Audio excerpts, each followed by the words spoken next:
of not qualities, but like tiers. So like a sleeping bag, you can use it to save, but you're not going to be able to spend a whole night sleeping in it. So you only get 2-3 hours of sleep. It's not going to refill your health, etc.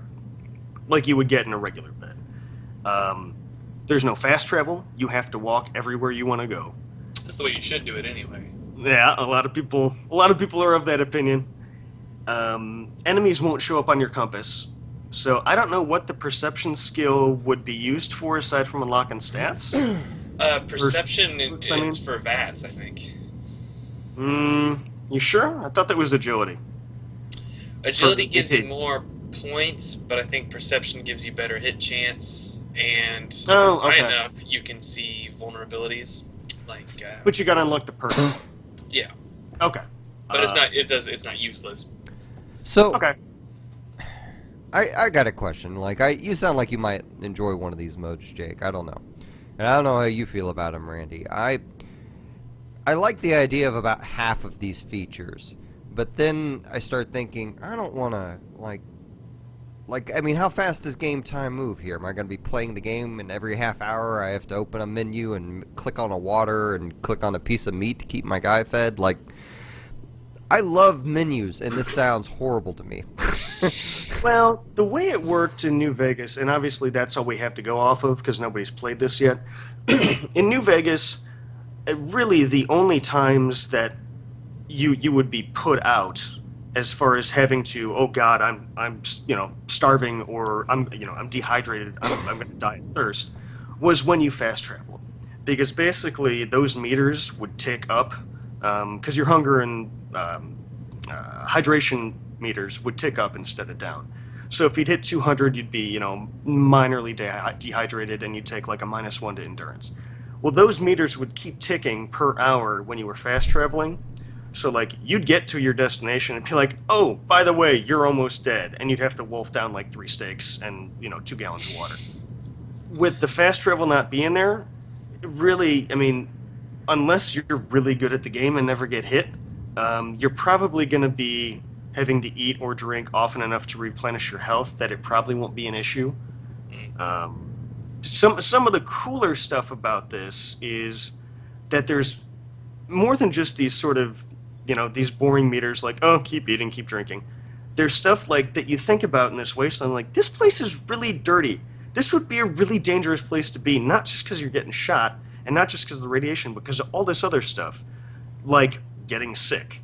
In this survival mode for Fallout 4, if you don't cook meat, you can get sick. Like, if you're eating raw meat from a Mirelurk, yeah, they probably have some sort of awful parasite. Yeah, you're going to get sick.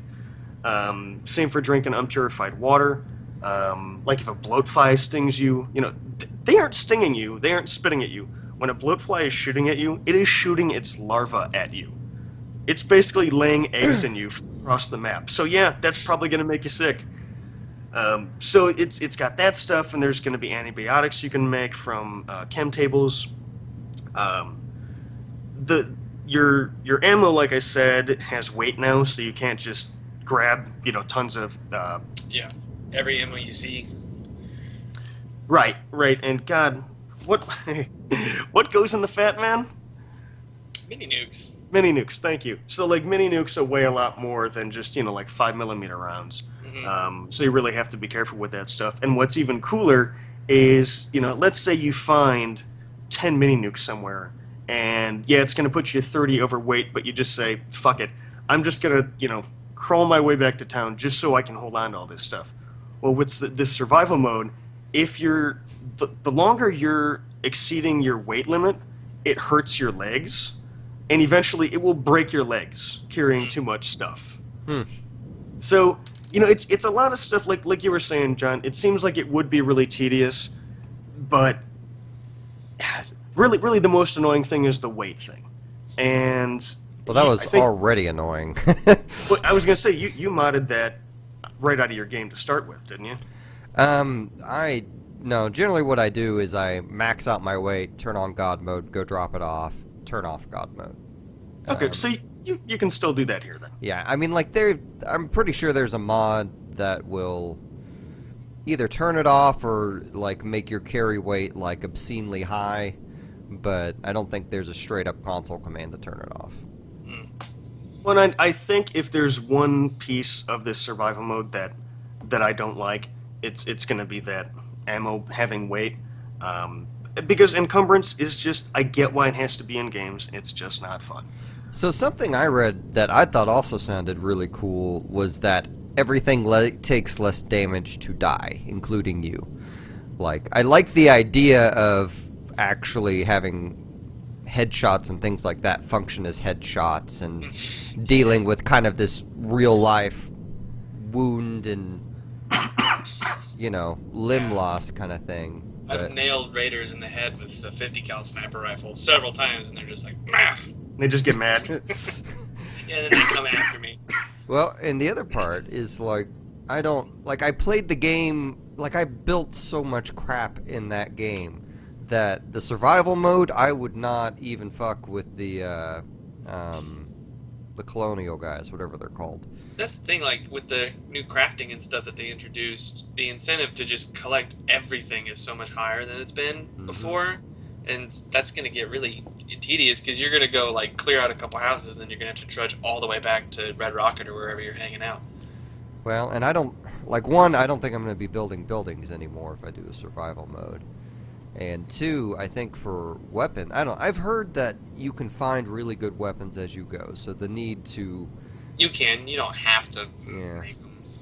But, I don't know. Sounds cool. Everything I've got is modded. It's free. I still, honestly, the more I hear about this, the more I want to go and download, like, a bunch of Skyrim mods and get the You Aren't the Dragonborn, and then get the one where you can get, like, hypothermia and you get cold and shit like that, and then I want to go become a vampire and then be a bad guy. See, it's all that fun stuff that's appealing to you for the fantasy side for us sci-fi ones. Yeah, it should be, like, it doesn't make sense that it's actually not appealing to me on the sci-fi end, to be honest with you, because I tend to like sci-fi more than fantasy, but oh well. So yeah, okay. That's Fallout stuff. Yeah, okay. So I played through Firewatch. I hear that game is not quite the talk of the town. Wait, what? Well, it seemed like the internet talked about it a little bit, but a lot of people were kind of mediocre on it, you know. Really? The people that the people that I talk to, the people whose YouTube channels I subscribe to, seem to really love it. And the only gripes I seem to hear were about performance issues. Yeah. Well, and I bought it on PS4 because I have all these consoles that I'm just not playing anything on.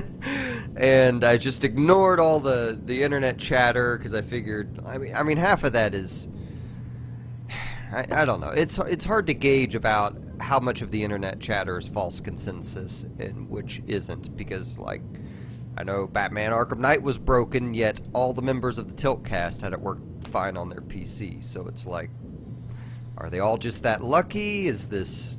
I don't know what this is. So I got Firewatch for PS4. Firewatch, if you're not familiar with it, is a game by the Idle Thumbs podcast. They went and made a game... Not entirely true. Some of the guys on the Idle Thumbs cast are part of the studio that made it. It's kind of the same thing, but it's kind of not. It's pretty much. I'm willing to bet they record Idle Thumbs at the Santo Campo office. That's probably fair. Okay. Like I'm sure they have at least one member who doesn't actually work at that company, but I don't know. It doesn't matter.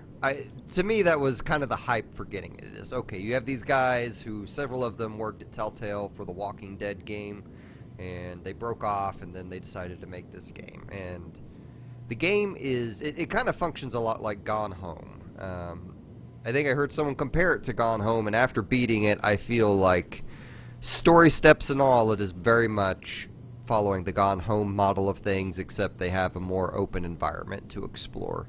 And they have people that you can actually talk to, but for the most part it's like Gone Home and that you're never going to see anyone, but minor spoiler. I really liked full disclosure, I didn't play it. I don't want to get yelled at for that. I did watch it start to finish on YouTube. And man, that dialogue, those voice actors were awesome. Yeah, the voice acting's really good. The writing's pretty strong in it.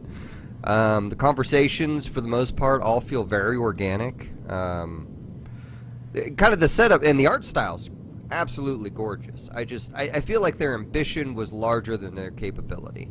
Because you have a team of probably like 6 people making this giant, potentially giant game.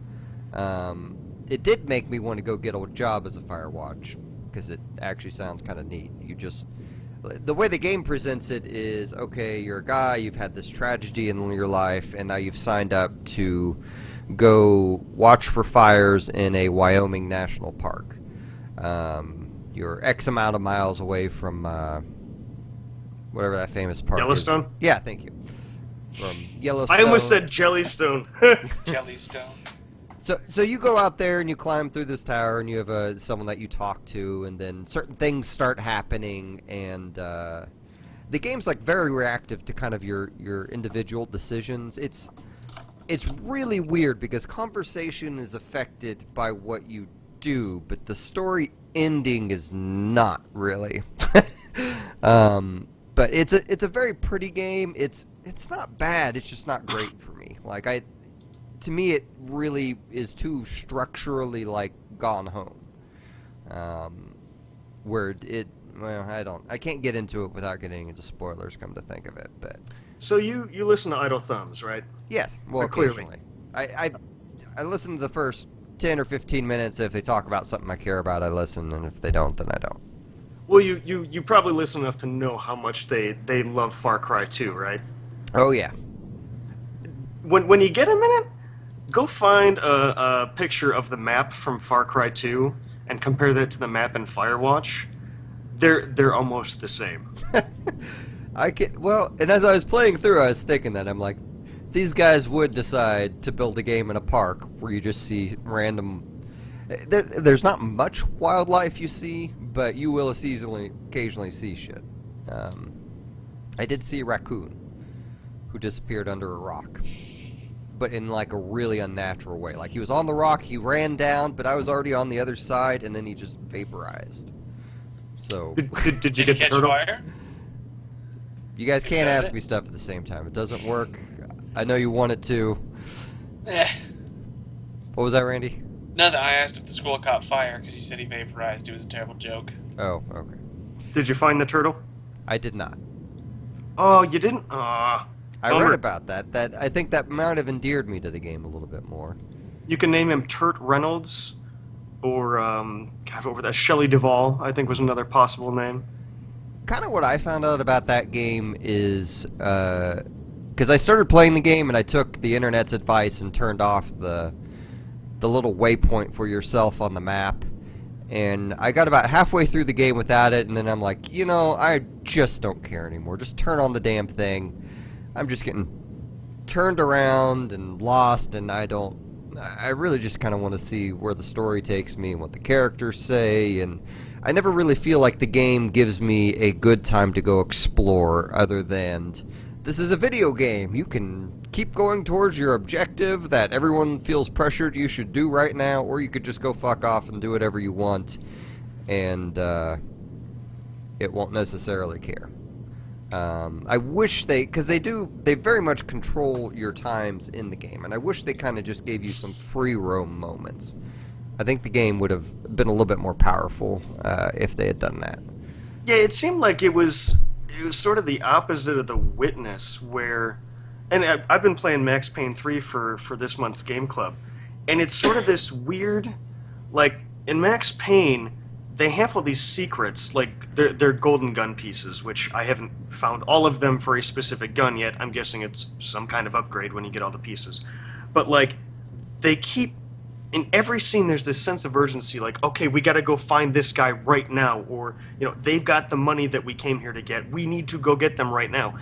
Juxtaposed with, okay, but run around and find all the painkillers and all the gun pieces. And in The Witness, there's sort of a just do whatever you want at your own pace. Yeah. And it seems like Firewatch sort of splits the difference where it's not like, go, go, go, go, go, but kind of a like, here's the next thing you should be doing. You don't have to do it, but you sort of feel like you're not doing what you're supposed to be doing if you don't. Yeah. Yeah?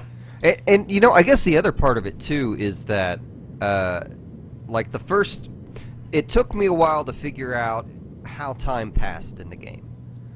And time passes with story beats in that game, so it's black and white. So just like the first few like story things you get to go do, just run off to whatever corners of the camp you want to, because I think those are your main times to go do stuff like that, where you're not feeling pressured like you're investigating possible murders or something, you know.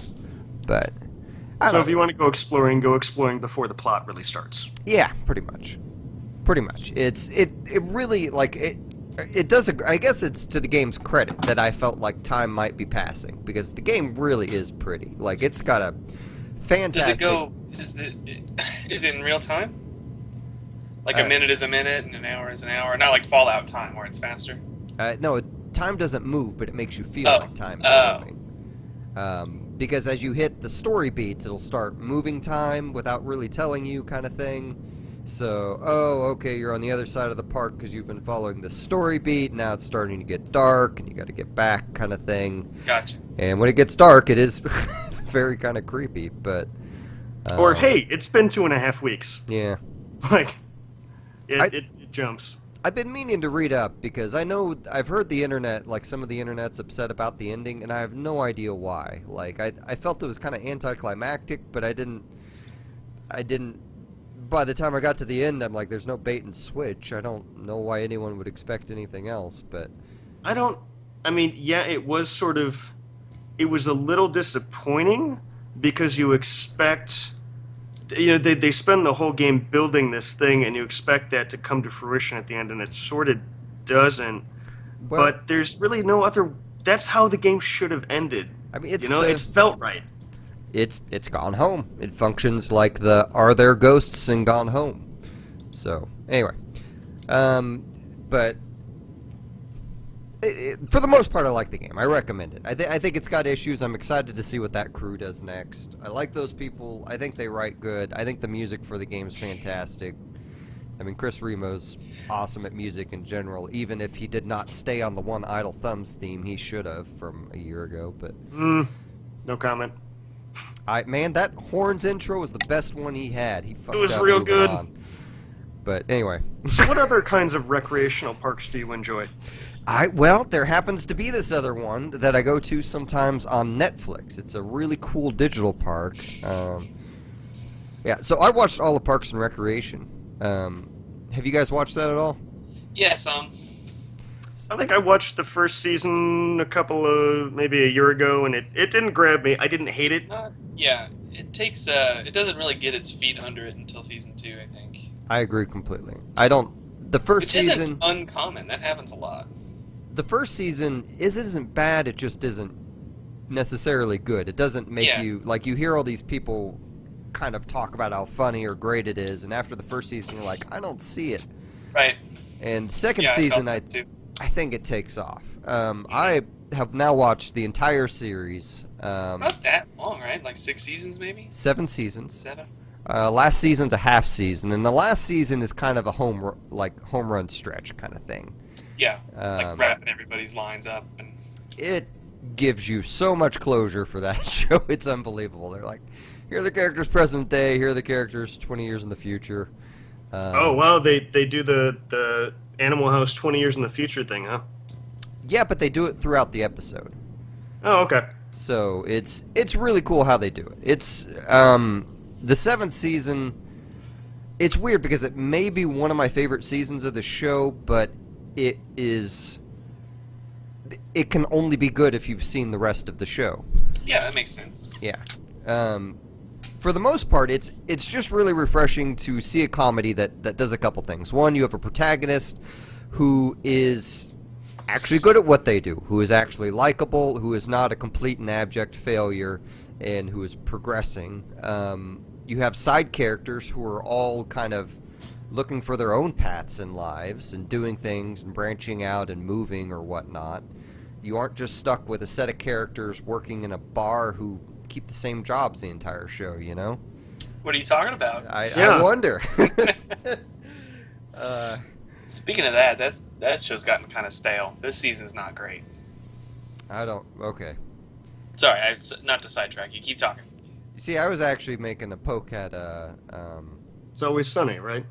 no. Yeah. Oh. Oh, that's what I thought. The How I Met Your Mother thing, but... Oh, they don't work at the bar, dude.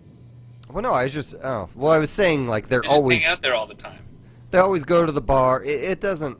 To be fair, in It's Always Sunny, they don't really work at the bar either. No, they don't. Yeah, There's never any customers. I've never actually watched It's Always Sunny. It's really funny. This season's been kind of flat for me, but...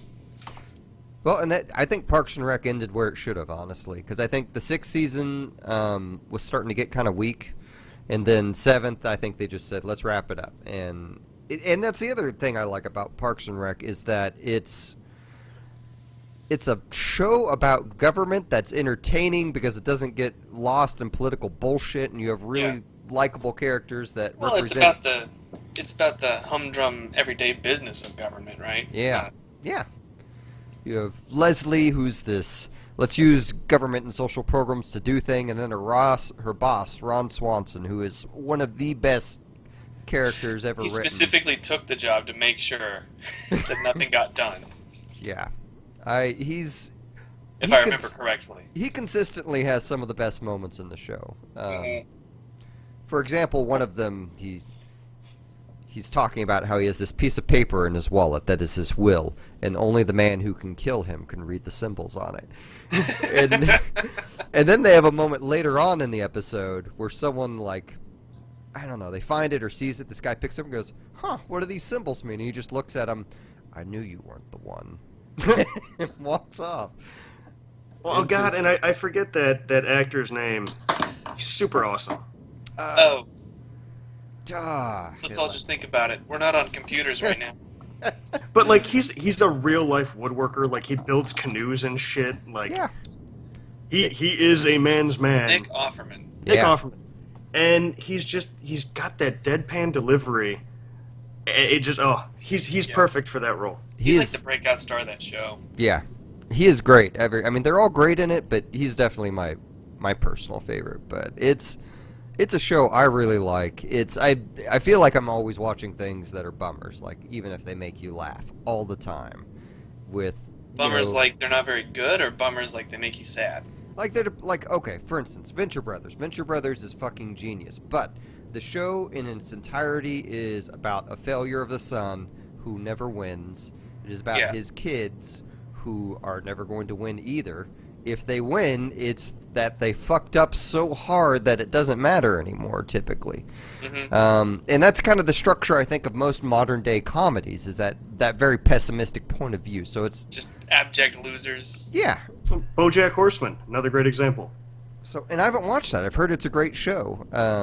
It's great. It's like that, too. It's depressing as fuck. Yeah. It's just nice to have something that isn't for once. So that's actually you've been watching, or you've been attempting to watch Fuller House, right, John? Oh, God damn it! You're gonna bring that up. Instead of that, watch BoJack Horseman.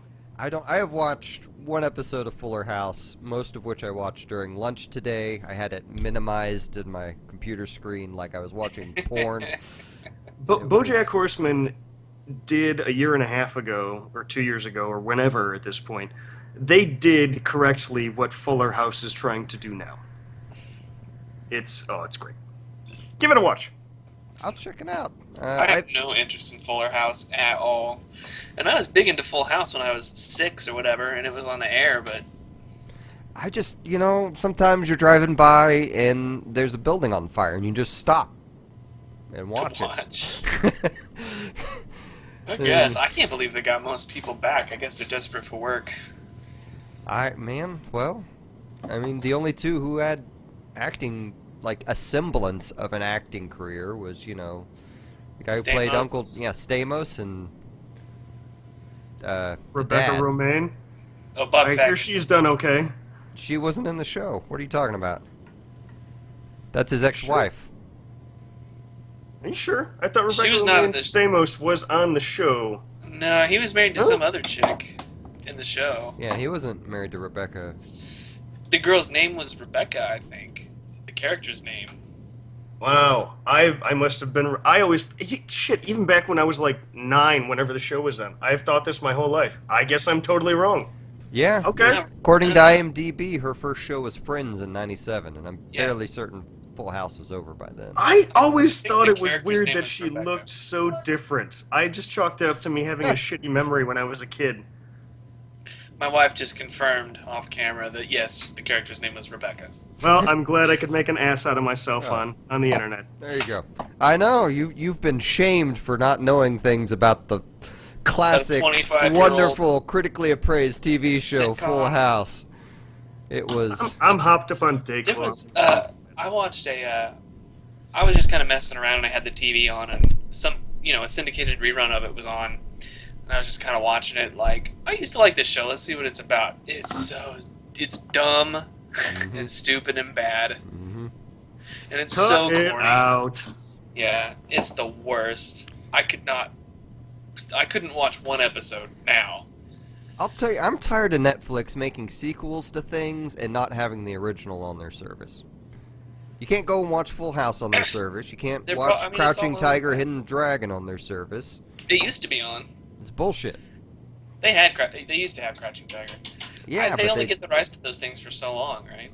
Yeah, Doctor Who finally fell off Netflix. You tweeted something, John, that I thought was really weird because I loved Crouching Tiger, Hidden Dragon. But you said the remake is in English, right? Oh. Like it's not in Chinese. Okay, well, I'll talk about the remake real quick. Yeah, the remake. So me and Susie There's no watched. real structure to this one. Let's just let it go. Well, let's at least hit the beats on our list, but we'll add Oh. stuff in. Hey. They remade it. They did not. Of course, John Woo's not gonna direct a Netflix movie, or at least not yet. But it's one of the stars is one of the kids from Glee. Me and Susie were watching it, and about like 10 minutes in, Susie's like, "It's really bothering me that their lips aren't matching up because we're watching in Chinese with, audio English dub. subtitles." And after a minute, I'm like, "You're right." She's like, "Try English," and I turned it on to English, and their lips started matching up, and they all had So it was different. recorded in English, dubbed in Chinese, and then subbed back in English. Is how you were watching it? Yeah, it defaulted to that. Like, Is And- that because they can't get the kid from Glee to speak in Chinese? he was not the only non-Chinese speaking actor there. Did they have any of the original people? They had what's her name, Michelle Yeoh? I don't know how to say her name. The older chick Show from you. the original? Yeah, the badass. I mean, she's amazing. Not but- the young girl, but the older lady. Crouching She's not Dragon, old, Hidden no. Kickline. But Lee yeah, Bai's main squeeze. the older chick. Yeah, she was in there, and they brought in Donnie Yen. It says something that I remember Lee Bai, but none of the female characters' names. Yeah, they didn't really have any of the original characters. They talked about them, give some of the original characters kids, kind of thing. Some of the action in it's good, but it is a super. I mean, I've heard people say it's really dumb, but most of these martial arts flicks have really dumb stories.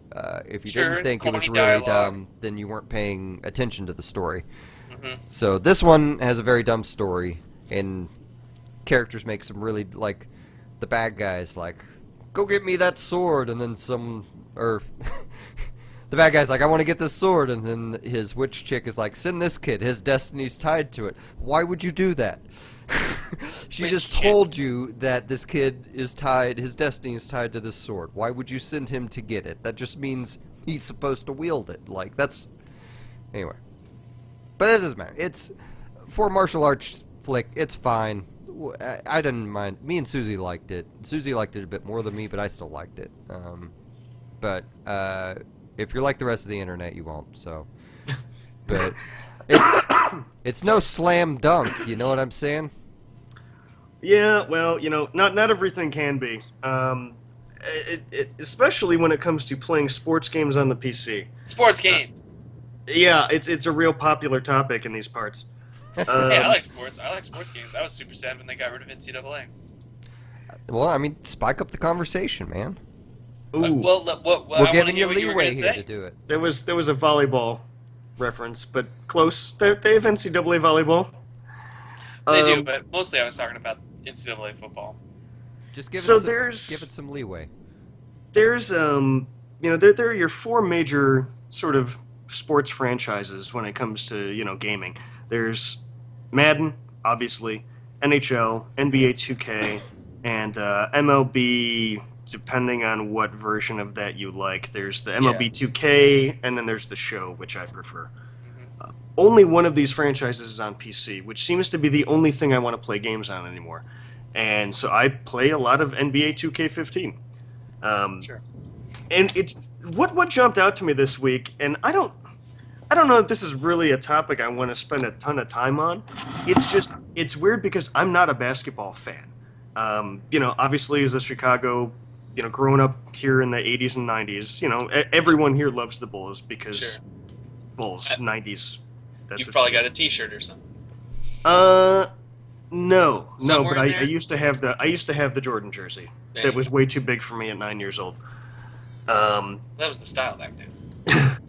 So, I know who the players are from listening to sports radio and stuff, but I don't really know anything about any of the Bulls players, like as far as their personalities, who's good at what and how they play. So the way that I know, quote unquote, all these players is by them being my quote unquote teammates in my career mode. So whether or not, I guess what's interesting is that the guys who program these video games, generally I trust them to be authentic enough because they put so much research into making these games and, finding players' attributes and play styles and stuff like that and animations and tendencies and all that, that I feel like this is probably how this player really plays. So in playing with them in the game, I feel like I understand who these players are in real life, which is super crazy. Yeah, like I know them deep down. Kind of. But They're coming to my birthday party. Well, I've spent 150 hours on the court with these guys. Like I have my guys. That's okay. I know Kirk Heinrich is gonna pass me the ball if I need him to, but I can trust him to take a three if he's open. Like I know that once every 20 games, Taj Gibson is gonna blow up. But aside from that, you may as well just pitch the ball out of past the end line because he's gonna shank it. I don't care how close he is. So it's weird because the NBA trade line I think was last week, and Kirk Heinrich, he's our point guard. Well, he was our point guard, and he got traded away. And I felt like a real, kind of an emotional loss. Like, Yeah, well, that's my boy. that's what happens. Oh my God! And I think I've watched 2 Bulls games in the last 3 years. Yeah. And I was like honestly a little hurt when I found out he was traded because he's not going anywhere in the game. No, But it that was totally happens. oh, that's my guy. Encroaching into real life a little bit, there was a Thunder player named James Harden that everybody really liked, and they had to trade him away to Houston, and it was like a dagger because everybody loved this guy. Anyway, so it crosses over. I know how you feel. But he left a couple months ago, right? But his beard's still on its way out of town. He left a couple years ago. Oh, did he? Maybe like 2012, Okay. something like that. So there's still remnants of his beard fluttering to the ground. Yeah, some bits from like a really big charge that he took or something. Yeah. So is this the game with the Spike Lee storyline? No, that's 2016. That's And why that- my puns weren't working earlier. Okay. So you were talking about that on Twitter, John. There was a weekend demo of NBA 2K16, and when I said that it was rough, that Spike Lee stuff is real. I mean, the storyline's weird. What's even weirder is that as a white guy, your twin sister is black, and you grew up in the Bronx, See, and they don't ever address it. That sounds horribly wonderful to me. And Everything the you're telling me animations now are makes me weird. want to buy it. Because now you have this albino who sort of still kind of has the facial structure of an African American person, but looks weird because he's totally white. It kind of looks like one of the Wayans brothers in White Chicks. Like Blake Griffin. More like Wayans brothers. All right. I mean, what And if you he's- use your own face? You can do that, can't you? I don't have a webcam. I suppose you could. I don't know what horrors it would come up with. Yeah. I don't. But The I've seen a writing's few bad. people have done, like, Harlow's one he did looked a lot like him, if I remember right. I thought that was 2K15 that he did it for, but Oh, maybe so. I don't know shit about sports games. I'm not even like basketball. I think I understand how that works because you just dribble a ball down the court and then put it in the hole. That's it. That's all you need to know. Football has some extra rules that I don't know what the fuck they're doing in. A lot. Oh, you Football's just crazy. need to run the ball, and then you get a touchdown. I think they're making this all too complicated. I got that, and I got that you kick the ball. Like All these rules. No, that's soccer. it's the part where they stop, and then wait 15 minutes, and then They stop start. all the time. Yeah. And then the coach stops, and then there's a foul for some reason because evidently you're only allowed to be violent to people in certain ways. Yeah. Only between the whistles. Yeah. And not between the legs. Do not Right. punch anyone in the dick. That's unsportsmanlike. You get ejected. But yeah, it's the animations are weird. The dialogue is weird and stilted, and yeah, it might be fun for you to watch it. You know what? Giant Bomb has a quick look up. Alex Navarro did like the first 45 minutes of the story. Go give that a watch. You'll see what I'm talking about. I feel like, did those games ever hit the $20 mark, like, within a year? Generally, when the new one comes out, at least on Steam, the old one goes down to like 25-ish. See, I'm thinking like I'd pick it up for, like, PS4 or Xbox or something like that, so, okay. You know what you need to do then? Since clearly you're not going to care about updated rosters or rules or teams or anything, Not even a little. grab 2K13. If you're just looking to play a sports game, you know you're not going to get the Spike Lee story stuff. You see, that's what I want to play. I want to see the Spike Lee story. Well, then you're going to need to wait till 2018 or whatever and buy a used copy for $12. I'm sure there'll be a sale. This is video games. You can always find them for $20 6 months after they come out. Well, sports games it goes out to a year because when the new version comes out, everyone sells last year's copy. Man, The people who want to keep up. stupid sports balls. Yeah. So, I don't know. I probably shouldn't. I'm not really into sports. If I do play it, I will play it in the shadows. Which kind of brings me to my next topic. What We Do in the Shadows. This is one of my favorite movies now. I need to see it. It is, if you are not familiar with it, it is by a New Zealand comedy troupe. And the premise is you have 4 vampires who are sharing a house, and they invite a documentary crew in to film them. And it is it is a mockumentary that is up there with like Best of Show and Spinal Tap. Yeah. I've seen clips, and what I've seen is just amazing, and it's a lot of the guys that were behind Flight of the Conchords, the show, which I'm a huge fan of. Oh, are any of those Flight of the Conchord guys in it? Jermaine Clement is in it. Oh shit, he must be not Vladimir. I can't think of the guy's name, but I know Vladilov. that It starts with Vlad, and then he's Vlad the Poker. Yeah, and then I think one of the writers, Taika Waititi, was a writer and producer on Flight of the Conchords, and I think he's one of the other vampires. It's so great. It is. Yeah. Do you have the DVD or something, or did you get it digitally? I got it digitally. So, I could easily come over. We log into my Amazon account on your Xbox or PS4, and we could watch it. I've been wanting to see that for a long time. It's really good, and it has an awesome soundtrack. Like, they did all this like gypsy music, like this guitar, like flamenco stuff, and Yeah. but it's not like real stereotypical flamenco stuff like you would get in like Desperado or something. It's Or a tapas restaurant. it's just very much more like you'd expect to hear like no, not even really a belly dance troupe. It's really good. It has a good soundtrack. It's filmed good. The story and characters are entertaining as hell.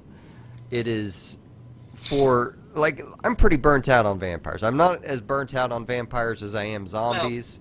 But this isn't the same idea, right? Like, it's kind of a satirical take. It is, yeah. I mean, you have your Italian vampire that was made a couple hundred years ago. You have your, Vlad Like the the old Impaler. school Eastern European badass vampire. Yeah. The old Nosferatu looking guy that they Yeah. all kind of look up to. More like Yeah. gross Ferratu. He just has these giant teeth and barely talks and just hangs out in the basement Doesn't and do anything. even scares them a bit. Yeah. It's pretty great. But speaking of those guys, Flight of the Conchords is doing a U.S. tour, and I'm so excited. We're Oh, going to nice. Kansas City on July 7th to see them. Nice. We don't have tickets yet, but they go on sale Friday, and we're buying them. Good to know. So, anyway, if you guys are into super awesome things, you might think about it. You familiar with Flight of the Conchords at all, Jake? Yeah, I haven't gotten a chance to watch the show. I think they were HBO, correct? They were on HBO, yeah. Okay. And they have an hour special also that's different, where they actually do their stage show. Yeah, I think I've heard some of their songs through Pandora, and the ones I've heard are all great. Mm-hmm. The most beautiful girl in the room. That's one. I don't think I've actually seen their show, but I think it is part of their stuff that's on Amazon Prime. So it's been something I've been meaning to check. Dude, that show, there's only 2 seasons of it, and they're only like 10 episodes each, but it is pure gold. John watched the first season. I don't know if he's as hyped about it as I am, but my wife and I love that show so much. Yeah, you and Addie and Steph like it like way more than I do, but that episode where he starts appearing as David Bowie in the dude's dreams, like I want to go back and watch that every day. Yeah. Like David Bowie died, and I'm like, I want to go watch that episode because he does a really he only does one version of Bowie like vocally, even though he goes through several modes of dress. But man, he gets the way he talks. I feel like he gets the what's it called, the beat, the rhythm of the way Bowie talks down pretty bad. Yeah. I don't know. You need to borrow the second season too, man. It's good. I You'll do. like it. There's a second season too, like a sequel to You season need two. to borrow the second season as well. I kind of wish a show would do that now that you've said that, Jake. That'd be entertaining. Second season 2. Or just first season, the sequel. There you go. Season 1, part 2. Patented Carousel Podcast That's kind of 2016. what Breaking Bad did with their 5th season. Yeah. So, this is an overtime week for me, so I don't mind doing a shorter cast. So let's go ahead and skip to our tweets. Hey, Tweets. all right. Okay, so, we have one tweet from the Gibbinator.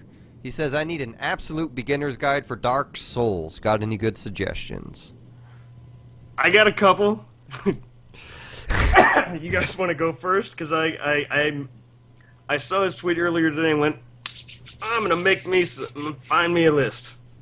So, I honestly, I just figured we'd defer to you since you were the only one who'd beat it. okay. I'm not. I know Joey posted that escapist list. I'm not a huge fan of the escapists' politics, so I tend not to recommend them. But whatever. Well, I found a couple of videos on YouTube that I like. You know, I did for a while watch a lot of Dark Souls videos on YouTube, but the channels that I follow were not applicable to beginner advice. So I did find a couple of new ones.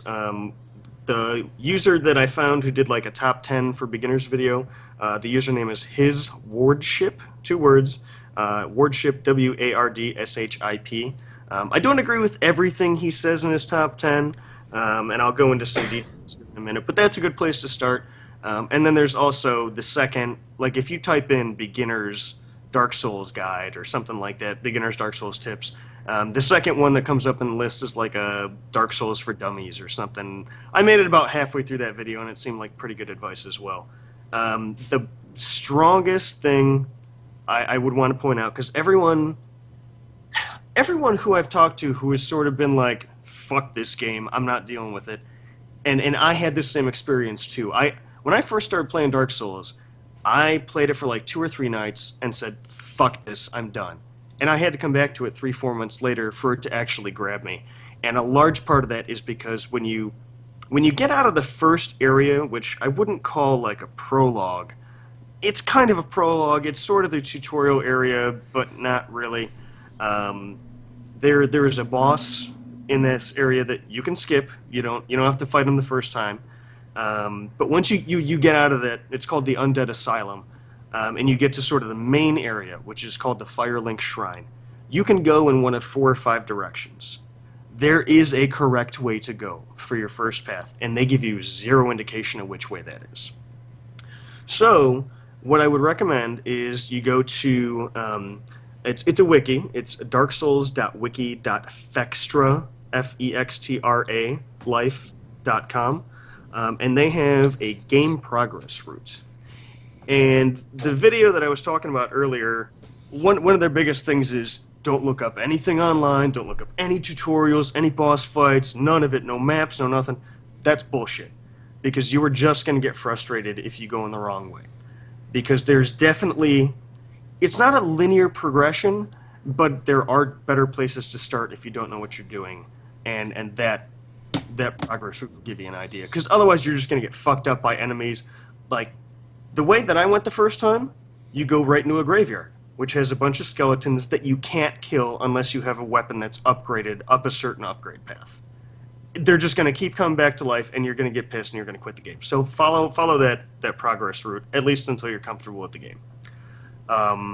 Past that, the class you pick at the beginning of the game does not matter. You can take any class and turn it into any class. It just sorts out your starting equipment and your starting stats, and really, when you get 10, 20 levels into the game, which you can get through pretty quick, none of that's really going to matter. You also get a starting gift that you can pick from. The video that I recommended said not to take the master key because it lets you take shortcuts to places that are harder than you're ready for at any given point. I still like taking the master key, but I could see going either way. Regardless, the gift doesn't matter a ton either.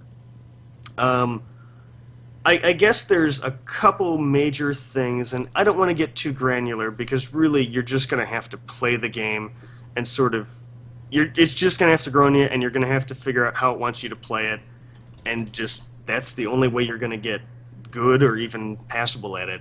Like I said, don't be afraid to look up strategies, but by all means, don't do it before you go to an area. Don't stop when you get to an area when it pops up the name of the place and go, okay, here's the Anor Londo. Let me punch this into Google, see everything I'm going to come up against. Because that's not the way this game's supposed to be played, and it's not fun to play it that way. So if you're stuck on a boss, you fought him 4 or 5 times, no idea how to proceed, okay, go ahead, summon someone else if you can, depending on how lively the servers are these days. Or go look up a video or whatever, fine. Don't punish yourself, but, give it an honest try. When you're going into a new area, always keep your shield up. That's the most important thing. Don't rush in, keep your shield up, because the game is going to go out of its way to fuck you. And you have to keep a sense of humor about that. If you're playing this game, super seriously and ready to be mad when it, I don't know, like in Demon's Souls, one of the first staircases you go up, it drops a 200-ton steel boulder, comes rolling down the stairs once you get halfway up, and it just crushes you, and you're dead, and you couldn't have seen it coming, and it's okay. You just got to laugh about it, because next time that thing's coming, and that's sort of my final point, is that knowledge is almost always more important than skill in Dark Souls. If you treat every area like you're playing Ninja Gaiden, that's not going to serve you as well as treating the game like you're trying to speedrun it. Because every enemy is going to spawn in the same spot every time. Every trap is going to spawn in the same spot every time. So you just need to treat it like you're trying to learn every facet of the level, and you just need to remember when you fuck up how you died, why you died. And it's actually funny, some of the traps, once they kill you and you come back to that area again, you'll be like, oh yeah, there's a whole bunch of scorch marks on the ground here. I probably should have known I was going to get burnt to death. And it's stuff you just notice in retrospect, but that's what I would say is just pay attention and learn from your mistakes and have fun with it. And if you're not having fun, take a break and come back later. And, to build on that, because I was thinking while you were talking, too, I mean, the game really plays like in my opinion, like you have to go into it with the same mentality as if you were playing a Nintendo game. Like an NES Nintendo game. With you're going to die over and over and over again. Your job is to memorize the level and get through it. Yeah, and here you don't have any floating Medusa heads that just pop up at random. Like, every enemy is in the same spot every time, so you can make a plan. Yeah. The other thing I would mention, too, and granted I've only beaten Demon Souls, but Dark Souls seems to have it too. Once you find a weapon you're comfortable with, you should probably look up the upgrade paths, because you can screw yourself out of the better weapons if you upgrade something too much instead of upgrading it to a point and getting this material to go off to the right on the upgrade tree. Yes and no. Generally, you can't really screw up an upgrade path in Dark Souls. Generally, I would recommend not going into any of the specializations like Fire, Divine, Curse. I would recommend just running everything up to plus 15 until you get used to all the weapons. You actually brought up a good point. When you find a weapon you like, that you like the moveset, check to make sure the scaling is good with how you want to play. If it's got a C or a B scaling with strength, and you want to play a strength character, this looks like the weapon for you. If you want to play sort of a faster character, you're going to want to find a weapon that has good dexterity scaling. By the same token, don't be afraid to change your build, to change your weapon, to change your spec if you find something else that you like. You can't, you can't respec your points, but you can level an infinite number of times. So if you decide that you get 18 points into a strength build, and you find this dex weapon that you really like, it might take you a little bit, but you can totally switch over to a dex build, and it won't hurt you. So don't be afraid to experiment with weapons. Yeah. That is true. You should... I don't know if you mentioned it. Shields typically don't block 100% of damage unless you have a weapon that allows it to. Like, you need, like, the big shield, and you need, like, a spear or something if you want to block 100% of damage, but... It's not dependent on the weapon.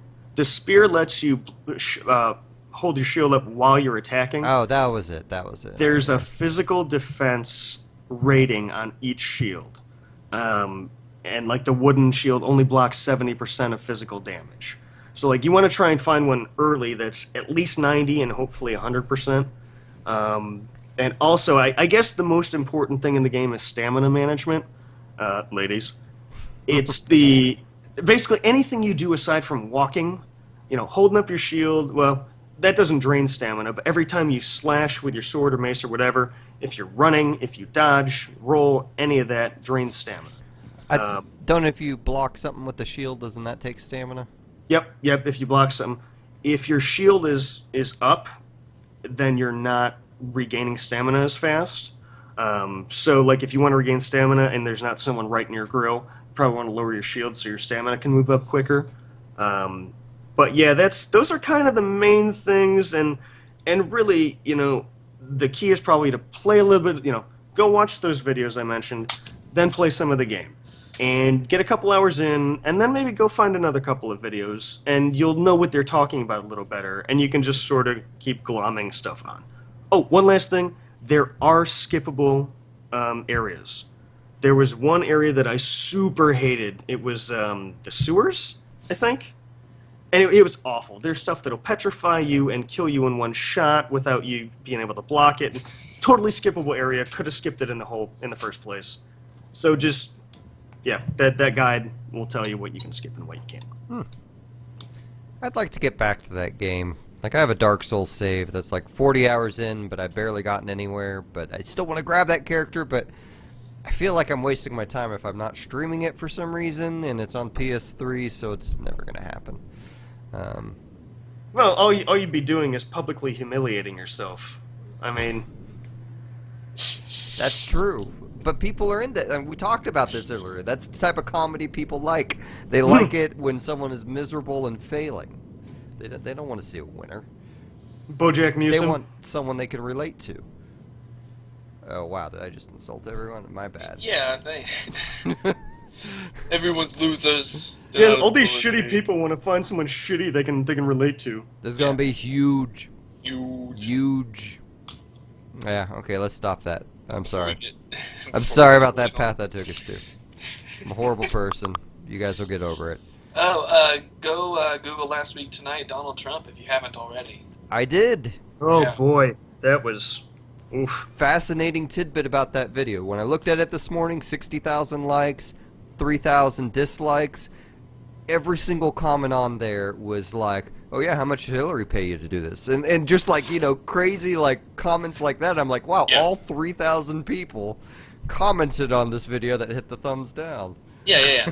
That's the way it goes. Like, people only leave bad complaints. Like, if you try to search for an apartment in the city, and you do like a Google search, and you just go off of the reviews, there are no good apartment complexes in the entire city of Tulsa, or the entire city of Chicago, or Denver, or wherever you are. Yeah. I found a hilarious sort of not a conspiracy theory, because the person who was bringing it up clearly did not believe it, but they were just saying how awesome they thought it would be if Hillary had paid Trump all along to be this totally ridiculous character, get the Republican nomination, continue to say goofy shit just so she would get elected, and then once she got elected, he'd be like, yeah, I made the whole thing up just so she'd be elected. Like, how fucked up would that be? What would be awesome is if it totally backfires and they overestimated people's ability to see through it or whatever, and everybody just bought it, and then he gets voted in on accident. Yeah, that would be great. Well, that would be terrible, but it'd be funny in terms of that conspiracy. Like, if that were true, and the whole thing was to get her elected, but then everybody bought it and they loved it, and then she got beat, that would be pretty funny. It'd be like that South Park episode where McCain and Obama are robbing, like, doing a jewel heist. They're doing the Ocean's 11 thing, yeah. Yeah. That's so long ago. That show's gone forever. I know. Anyway. Well, I think that's time to wrap it up then, guys. So I think so. This was a pretty mild one. It happens. It does. It's fine. It Not a whole lot of happens. news this week. Joey's working overtime. I will probably be working overtime the rest of the week. Not a lot that came out that I was excited about, and you guys didn't seem to do a lot either. So, but I was in a coma all weekend, so. Gotcha. Well, everyone definitely visit the Carousel website, thecarouselpodcast.com. We post the audio files and such up there. Visit our Twitter, Carousel Podcast. Go find our Facebook group. I have put all our link information and Twitter handles under the video in the on Twitch. On Twitch, we're just Carousel Podcast. Twitch. So, Jake, where can we find you? TheOtherJZee on Twitter for all your Dark Souls strats and news. There's the defunct YouTube channel, same thing, TheOtherJZee, and that's pretty much all of it. And Randy, where can we find you at? I just have a Twitter, no YouTube channel or anything like that. OSU covered down there in the link, like you said. Okay, and you can also buy my music at MusiM.bandcamp.com. Yeah. And we'll see you guys next turn. We miss Bye. you, Joey. So, titles. I got 5. Yeah, you're the only one writing them down. I didn't. Yeah, I always forget to do that. I forget to, too, and we weren't all that, like, jokey this time, It I was feel pretty like. mild. I got What Do You Put in the Fat Man, which I'm a pretty big fan of. Yeah? Okay. That's the early front runner. So Much Closure.